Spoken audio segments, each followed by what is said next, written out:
नमस्कार, यह है सीएनबीसी आवाज और आप देख रहे हैं द इंडियन इंटरेस्ट। इस साल जुलाई में जब प्रधानमंत्री मोदी और रूस के राष्ट्रपति व्लादिमीर पुतिन की मुलाकात हुई तो नरेंद्र मोदी का एक जुमला बड़ा चर्चित हुआ था और वो ये था कि भारत में बच्चा बच्चा भी ये जानता है कि रूस भारत का सबसे अच्छा दोस्त है।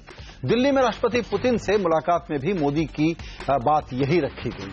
उन्होंने कहा कि दोस्तों के कई विकल्पों के बावजूद रूस भारत के लिए सबसे अहम दोस्त है। पुतिन के एक दिन के दौरे में करीबन 20 करारों पर दस्तखत हुए और आपसी रिश्ते मजबूत करने की दिशा में बड़ी अच्छी बातें भी हुई। लेकिन इस बीच कहानी में एक ट्विस्ट आया, वो ये कि पुतिन के डेलीगेशन में सरगेई एक्सिनोव साहब शामिल थे, जो रूस के हड़पा हुआ जो हिस्सा है क्रीमिया, वहां के पॉलिटिकल लीडर हैं। भारत में इनकी मौजूदगी ने दुनिया भर में हेडलाइंस उछाली हैं और अमेरिका ने नाराजगी भी जाहिर की है। अगले साल जनवरी में बराक ओबामा की यात्रा के पहले इस पूरे चैप्टर ने मोदी सरकार के लिए क्या नई परिस्थितियां बनाई हैं, हमारी ताकत बढ़ाई है या विवाद बढ़ाने का काम हुआ है? क्या भारत अमेरिका और रूस के बीच में संतुलन बना पाएगा और क्या रूस और पाकिस्तान की बढ़ती दोस्ती भारत के लिए कोई चेतावनी का विषय तो नहीं? इन सब पर चर्चा करने के लिए हमारे साथ जुड़ रहे हैं फिक्की के प्रेसिडेंट सिद्धार्थ बिड़ला, पूर्व diplomat Vivek Katju, strategic affairs analyst Sushant Sareen और सेंटर फॉर यूरोपियन स्टडीज के डायरेक्टर गुलशन सचदेव, जो इस वक्त बेल्जियम से हमारे साथ जुड़ रहे हैं। सभी मेहमानों का वक्त निकालने के लिए शुक्रिया। पहला सवाल काटजू साहब मैं आप ही के पास लेकर के आऊंगा कि भारत की डोमेस्टिक ऑडियंस में जब धर्मांतरण और घर वापसी की हेडलाइन चल रही थी तो क्या उससे ज्यादा फायरवर्क्स पुतिन की यात्रा ने क्रिएट किए हैं जिस पर हमारी नजर नहीं पड़ी क्योंकि क्रीमिया के नेता मौजूद थे और अमेरिका उस पर नाराज है? नहीं, ये बहुत छोटी सी बात है। ऐसी बातें तो जब इम्पोर्टेंट विजिट्स होती हैं तो कभी कदार उछाली जाती हैं और ये इसलिए भी उछाला जा रहा है क्योंकि अमेरिका और यूरोप के कई देश हैं और रूस के बीच में आजकल तनाव चल रहा है। इस पर हमें ज्यादा ध्यान नहीं देना चाहिए। हम क्रीमिया के मामले में ऑफिशियल तौर से भारत ने कोई भी अपनी राय नहीं जाहिर करी है और ये अगर आए हैं तो यही कहा गया है कि अनऑफिशियली आए हैं ये क्रीमिया के जो नेता हैं, तो इस पे मुझे नहीं लगता है कि ये एक बबल से ज्यादा कुछ है और एक दो दिन में ये समाप्त हो जाएगा और मुझे ये भी नहीं लगता है कि इसकी कोई छाया भारत के संबंध जो यूनाइटेड स्टेट्स से हैं उनसे उस पर पड़ेगी।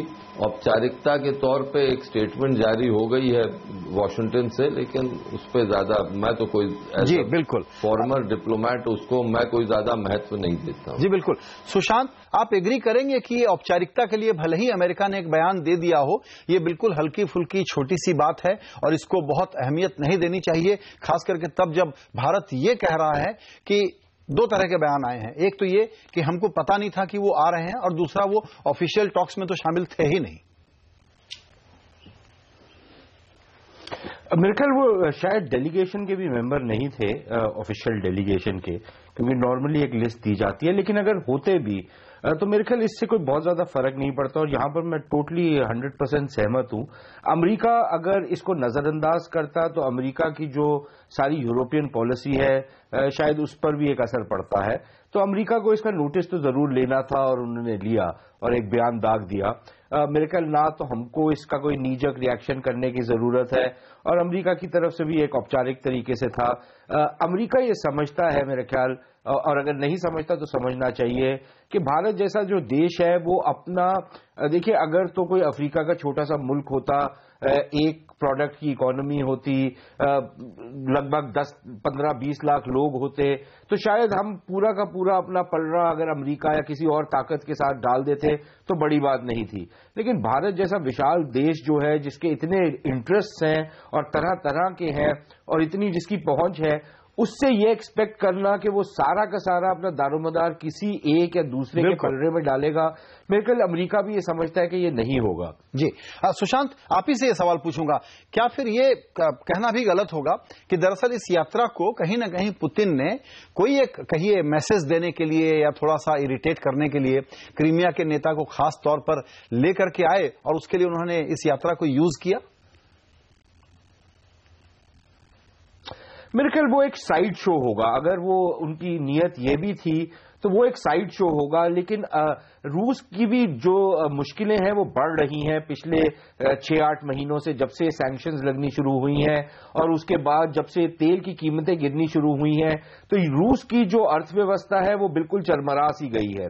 और रूस के लिए अब रूस की वो वाली ताकत भी नहीं है जो पुराने सोवियत यूनियन के टाइम पर होती थी, जब वो एक सुपर पावर था। एक बहुत अहम मुल्क है, बहुत ताकतवर मुल्क है, ये जरूर है, लेकिन उस तरह का वेटेज नहीं है रूस का अंतर्राष्ट्रीय समुदाय में जिस तरह का एक जमाने में होता था।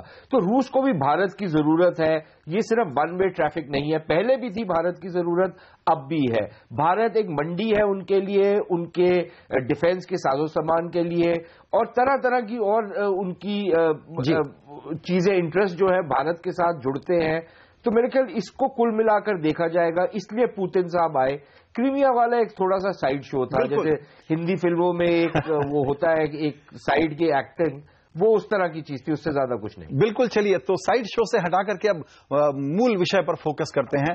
और सचदेवा साहब, आपसे एक ब्रीफ कमेंट चाहूंगा कि क्या फिर ये ना कहा जाए कि दरअसल इस मौके पर जहां दुनिया खड़ी है वहां पर भारत के बढ़ते हुए पावर का, भारत की बढ़ती हुई ताकत का ये साफ साफ परिचय है, जब तेल की कीमतों के कारण दबाव में आया हुआ रशिया और यूक्रेन के कारण, वेस्टर्न सैंक्शन के कारण दबाव में आया हुआ रशिया, भारत के पास ज्यादा से ज्यादा इकोनॉमिक, एक प्रकार से पॉलिटिकल और इकोनॉमिक बूस्टर पाने के लिए, एक बूस्टर डोज पाने के लिए आया था, और ये हमारे लिए अच्छी बात है।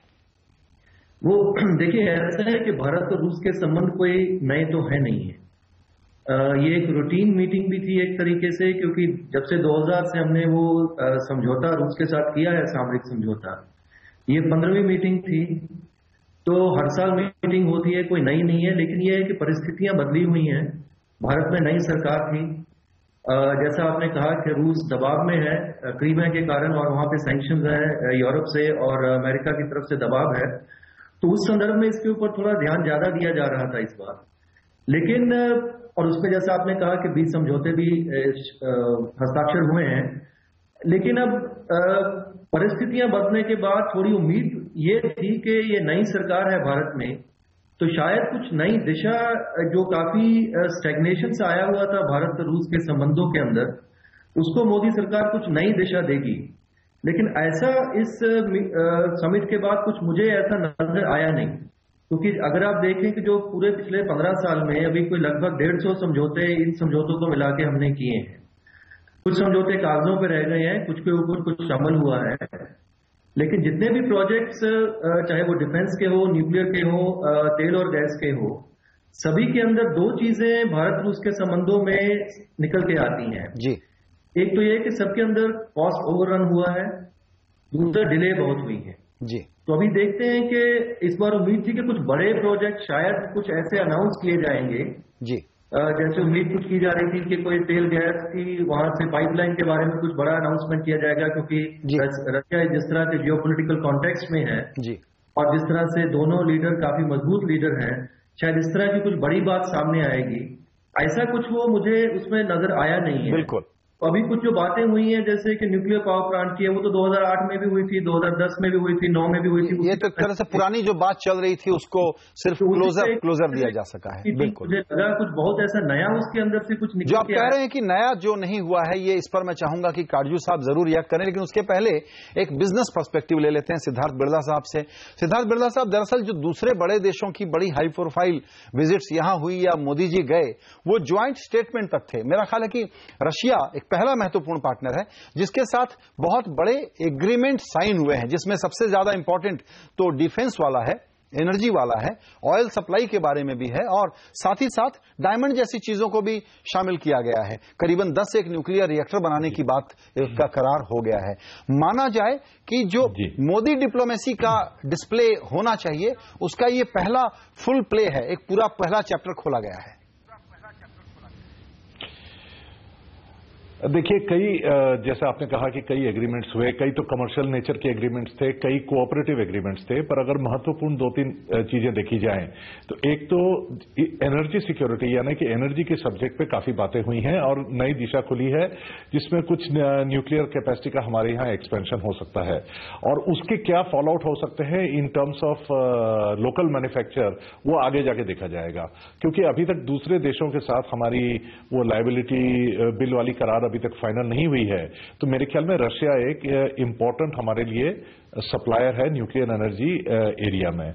दूसरा, ये जो मेक इन इंडिया प्रोग्राम के टुवर्ड्स और ये जो हेलीकॉप्टर वाली एग्रीमेंट हुई है इंडिया से, इसको मैं काफी महत्वपूर्ण मानता हूं क्योंकि इसमें मेरे ख्याल में एक बार अमाउंट या रुपयों को ना गिने, मेरे ख्याल में एक जो सिग्नल है जो मोदी साहब देना चाहते हैं वर्ल्ड को कि हम वर्ल्ड के सबसे बड़े डिफेंस इंपोर्टर हैं, तो अगर कोई भी चीज यहां पे रीजनेबली आप मैन्युफैक्चर कर सकते हैं या आउटसोर्स कर सकते हैं या यहां पे ट्रांसफर कर सकते हैं, तो उसका मॉडल मेरे ख्याल में वो एक मॉडल दिखाने की चेष्टा करी गई है और मेरे ख्याल में आगे जाके ये मॉडल सक्सेसफुल हो सकता है।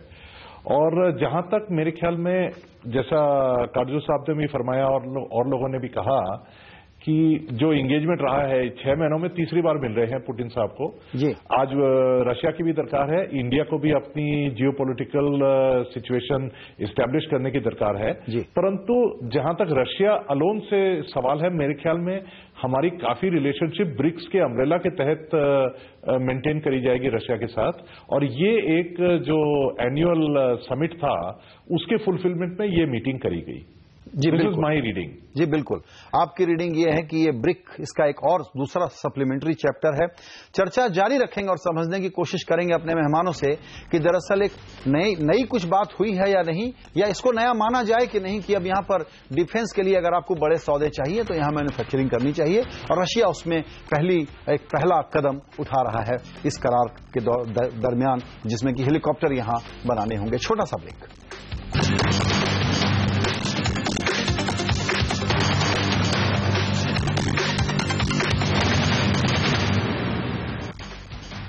सीएनबीसी आवाज पर आप देख रहे हैं द इंडियन इंटरेस्ट और बातचीत हो रही है भारत और रूस के संबंधों पर।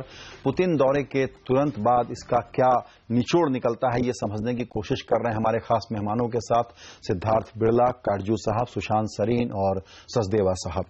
इसके पहले कि मैं और मेहमानों की राय लूं, काटजू साहब आपके पास वही सवाल लेके आऊंगा जो सचदेवा साहब ने उठाया। उनके हिसाब से कोई नई बात नहीं है, जो वर्क इन प्रोग्रेस था उसमें से कुछ चीजें एग्रीमेंट के लेवल पर पहुंच गई, जबकि दूसरी तरफ बड़ी बात यह लगती है कि यहां पर मैन्युफैक्चरिंग की शुरुआत खास करके डिफेंस सेक्टर में करने के लिए रशिया ने एक बड़ा कदम उठाया है और न्यूक्लियर कॉपरेशन के मामले में जहां पर अमेरिका के साथ अभी भी रिजर्वेशन है, रशिया हमारे साथ और आगे बढ़ गया है। आप क्या समझते हैं कि सचदेवा साहब की बात सही है या सिद्धार्थ बिड़ला साहब की बात सही है?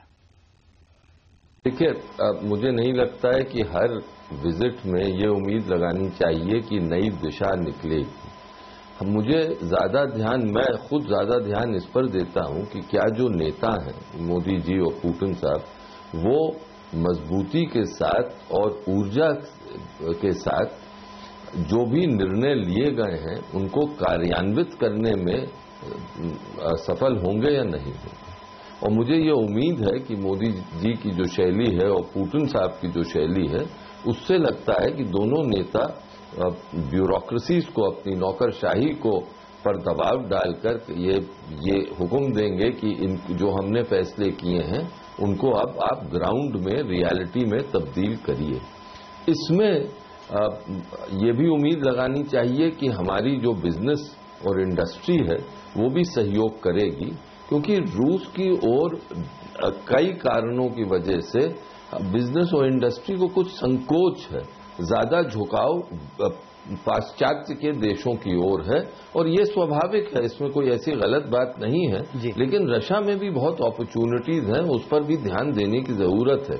एक और चीज, हमें ये भी याद रखना चाहिए कि अंतर्राष्ट्रीय स्थिति तब्दील हो रही है और हमारे हित और रूस के हित भी उसी इस तब्दीली के बीच में जमीन ढूंढने की कोशिश कर रहे हैं जी।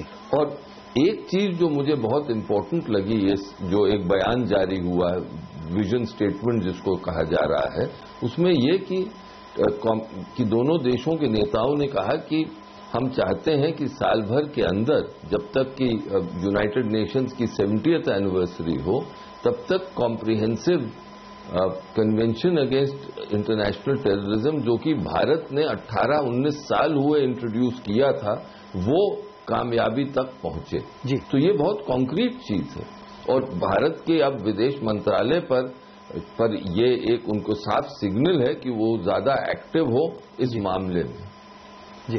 सुशांत सरीन साहब, अगर आप देखें जी सुशांत सरीन साहब, आपसे ये सवाल पूछूंगा क्योंकि आपने जिक्र किया था कि भारत एक बहुत बड़ा बाजार है, इसलिए सभी देश भारत के साथ अब कारोबारी संबंध बढ़ाएंगे। तो उसी संदर्भ में ये जो अलेक्जेंडर कादाकिन साहब हैं, रशिया के राजदूत, उन्होंने कहा कि इंडिया दरअसल एक रिच फियांसे की तरह से है जिसके पास बहुत सारे ब्राइड ग्रूम्स अवेलेबल हैं।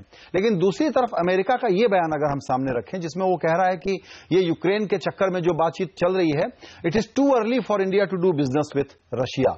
साफ तौर पर डिसअप्रूवल का बयान आया है अमेरिका से। इन दोनों बातों को कैसे रिकंसाइल करें? देखिए, हर चीज जो अमेरिका बोलता है या एक संकेत देता है, उसको हमारे को संजीदगी से लेने की जरूरत नहीं है।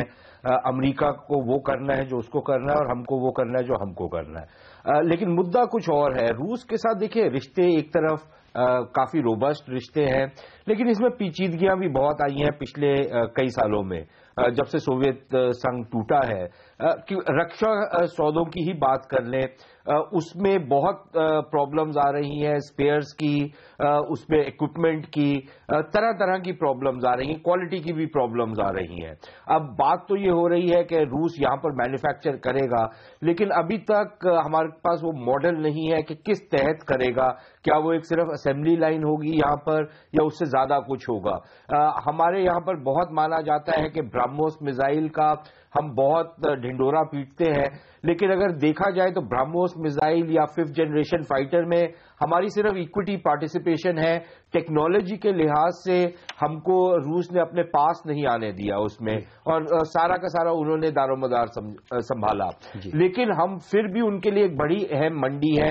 हमारे को जरूरत इसलिए रूस की पड़ती रहेगी क्योंकि अगर हम आज डाइवर्सिफाई भी करना चाहें तो हमारे को कम से कम 15-20 साल लगेंगे अपने सोर्सिंग जो है हथियारों की वो चेंज करने में। तब तक रूस हमारे लिए बड़ा अहम रहेगा। रूस के लिए हम इम्पोर्टेंट ये है क्योंकि हम बहुत बड़ी मंडी है। पाकिस्तान की बात होती है, कुछ हो सकता है हेलीकॉप्टर्स वो दे दे पाकिस्तान को, लेकिन रूस हमको जो भी कुछ बेचता है उसके हार्ड करेंसी के एवज में बेचता है। पाकिस्तान कहां से पैसा देगा? कौन देगा पाकिस्तान के लिए पैसा? क्या अमरीकी पैसा रूस को जाएगा पाकिस्तान के थ्रू? मुझे नहीं लगता ये होगा।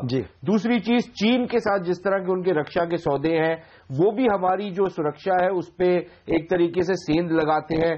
तो ये भी रशिया को ध्यान रखना पड़ेगा कि हम वो चीन को क्या बेचते हैं और हमको क्या बेचते हैं, क्योंकि इसमें एक प्रॉब्लम आ सकती है। तो ये मेरे ख्याल एक इसमें पेचीदगियां अभी हैं। ये आपने सिर्फ जो न्यूक्लियर डील है उसमें सिर्फ एक जुमला कहूंगा, ये हमने बहुत ये made too much of this liability factor. लेकिन अगर पश्चिमी कंपनियां नहीं आ रही तो उसका एक कारण ये भी है क्योंकि जापान के साथ हमारा अभी तक न्यूक्लियर डील नहीं हुआ, और जो अमरीकी कंपनियां हैं उसमें जापानी स्टेक होल्डिंग है और वो उसमें अड़ंगा डाल रही है, इसलिए अमरीकी कंपनियां नहीं आई। लायबिलिटी बिल अपनी जगह, लेकिन उसमें जो न्यूक्लियर डील है उसके साथ भी पेचीदगियां हैं, इसलिए वो लोग नहीं आ पाए। बिल्कुल। सचदेवा साहब, आप इस पर क्या कहना चाहेंगे? ये जो दो बात हमने उठाने की कोशिश की कि चाइना और पाकिस्तान के साथ भी रशिया का एंगेजमेंट है, हम चाहते हैं कि उनके साथ इंगेजमेंट जरा सा भारत के हितों को ध्यान में रख करके हो, क्योंकि उसका संबंध आतंकवाद से और दूसरी कई चीजों से है। ऐसे में, और जो बात अभी सुशांत कह रहे हैं कि पाट पुर्जों वगैरह के इश्यूज इतने ज्यादा फंसे हुए हैं रशिया के साथ कि जितना हमको बहुत गुलाबी गुलाबी दिख रहा है वैसा है भी नहीं, लेकिन जरूरी है कि रशिया के साथ हम चलते रहें, क्योंकि सारा डिफेंस का आधा स्ट्रक्चर दरअसल ऐसा है जो हम रशिया से ही लेकर के आए हैं भारत में। तो आपको लगता है कि उस मामले में दरअसल बहुत सारी चीजें आयरन आउट हो गई होंगी इस यात्रा में? अब एक यात्रा से तो ये सब कुछ निपटने वाला नहीं है, लेकिन ये है कि ये संबंध, जैसे मैंने कहा, बहुत पुराना चला आ रहा है। उसमें अब नई पेचीदगियां ये है कि जैसे जब से रूस प्रेशर में आया है यूरोप से और वेस्ट से, वो चीन से और ज्यादा करीब चला गया है। उसके बाद अभी नई बात जो ये पाकिस्तान को कुछ नए हेलीकॉप्टर बेचने की बात आई है, तो ये एक नई चीजें हमारे संबंधों के बीच में और जुड़ी हैं। उसमें मेरा जो मानना है कि जिस तरह से रूस अभी प्रेशर में था वेस्ट से, हमको उसका कुछ थोड़ा ज्यादा फायदा उठाना चाहिए था, और हमारी नई सरकार भी थी, तो हम कुछ बोल्ड, कोई नए, कुछ ऐसी चीजें वहां पे दिखती, वही मैं कह रहा था कि मुझे ऐसा कुछ उसमें नजर नहीं आया है। जी, आपकी राय है कि और बिग बोल्ड इनिशिएटिव लिए जा सकते थे, क्योंकि रशिया की परिस्थिति इस वक्त थोड़ी सी दबाव वाली है, उसका हमको फायदा उठाना चाहिए था। दूसरा यह है कि वो अगर पाकिस्तान को कुछ तो हथियार बेचता है या हेलीकॉप्टर बेचता है, तो मुझे नहीं लगता है कि रूस इस तरह की कोई बहुत बेवकूफी काम करेगा, क्योंकि सबसे बड़ी मार्केट तो उसके लिए भारत है। जी बिल्कुल। थोड़ा सा भी उधर से निकलता है, इनफैक्ट 500 से 600 प्रोडक्शन फैसिलिटीज जो रूस के अंदर है वो डिपेंडेंट है इंडियन ऑर्डर्स के ऊपर। जी बिल्कुल। अगर भारत से ऑर्डर, और जैसे हमारे प्रधानमंत्री ने कहा कि आने वाले कम से कम 20-25 साल तक हमारी पूरी डिपेंडेंस अभी भी रूस के ऊपर रहेगी, वो बदलने वाली नहीं है। जी, मेरे पास वक्त की बिल्कुल कमी है, इसलिए आखिरी 30 सेकंड में सिद्धार्थ बिरला साहब, मैं आपसे ये पूछना चाहूंगा कि ट्रेड के मामले में दरअसल आंकड़े जो है वो पीछे गिरे हैं पिछले 3 सालों का देखें। ट्रेड के मामले में बहुत बड़ा पार्टनर नहीं है, लेकिन 2 छोटी बातें, जैसे ये कि $40 का क्रूड पड़ेगा जो हमने करार किया है रशिया के साथ, या अब मोदी जी कह रहे हैं कि आप हमको रफ डायमंड सप्लाई कीजिए, वैल्यू एडिशन हम करेंगे, हम बेल्जियम या दुबई से क्यों लेकर के आए। आपको लगता है कि कुछ छोटे छोटे बिल्डिंग ब्लॉक बने हैं जो ट्रेड को गहराई देंगे, या ये इंक्रीमेंटल ग्रोथ की बात है? देखिए, ये जो ट्रेड कम हुआ है, जरूर इनको भी तकलीफ है, और मेरे ख्याल में हमें भी इंगेजमेंट अपना बढ़ाना है इनसे, और केवल पुतिन और मोदी साहब की बात ना करें, क्योंकि फॉर एग्जांपल पुतिन साहब कल गए और आज उनके यहाँ पे इंडस्ट्री मिनिस्टर जो हैं वो आज पहुंचे हुए हैं हिंदुस्तान जी, और ये एग्जामिन करने के लिए कि भाई हम बेसिक इंटरेक्शन कैसे बढ़ा सकते हैं टू इंक्रीज ट्रेड। तो मेरे ख्याल में ट्रेड बढ़ाना एक प्रिंसिपल मुद्दा है दोनों लीडर्स के माइंड में, और हर एवेन्यू को एक्सप्लोर किया जा रहा है कि किस तरह से ट्रेड बढ़ सके, तो चाहे डायमंड्स में हो, चाहे ऑयल में हो, और ग्लोबल प्राइसेस जो है सो है, और ट्रेड बढ़ाने की जरूर इच्छा है। जी बिल्कुल। तो चाहे डायमंड हो या डिफेंस या एनर्जी हो या मिलिट्री को ट्रेनिंग देने की बात हो, पुतिन की इस यात्रा में कई महत्वपूर्ण फैसले हुए हैं। आप सभी मेहमानों ने इसका जो पूरा पर्सपेक्टिव समझाया, इसके लिए आप लोगों का बहुत शुक्रिया। नमस्कार।